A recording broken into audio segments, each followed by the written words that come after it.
Generations Black Americans have recognized Juneteenth as the end of one of the darkest chapters in American history. Joining me this morning to talk about how the U.S. finally embraced this holiday is Texas Southern University history professor Kossie-Chernyshev. Thank you so much for coming in and talking with us this morning. Absolutely. It's going to be a very big weekend of celebrations, of remembrance.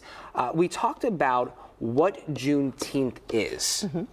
But what does Juneteenth mean? Oftentimes there's a difference between what something is and what it means.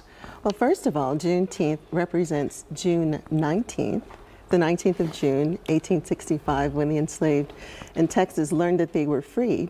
In addition to that, it represents just this very important journey toward freedom.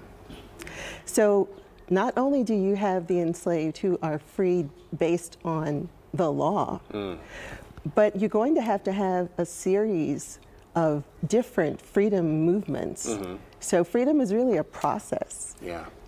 And within that process, Juneteenth has taken shape and has taken different meaning over the years. It's become very significant since that 1865 day. Well, it was always, for the formerly enslaved, it was always a day to celebrate freedom, to celebrate emancipation. And there were also these very important movements where they will decide to establish schools, institutions of higher learning, including Prairie View A&M, eventually Texas Southern University.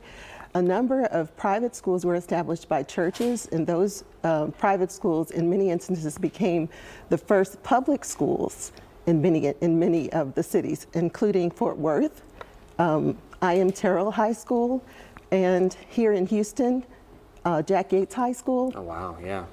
I know, too, it wasn't very long ago that Juneteenth was not recognized as a federal holiday. It now is.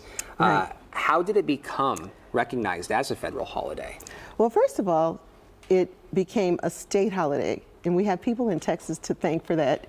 Al Edwards and even people in the 1940s who recognized that freedom was something that needed to be celebrated. So we move forward to the 20th century, right? And we have Opal Lee, who recognizes that we really need to celebrate this day nationally.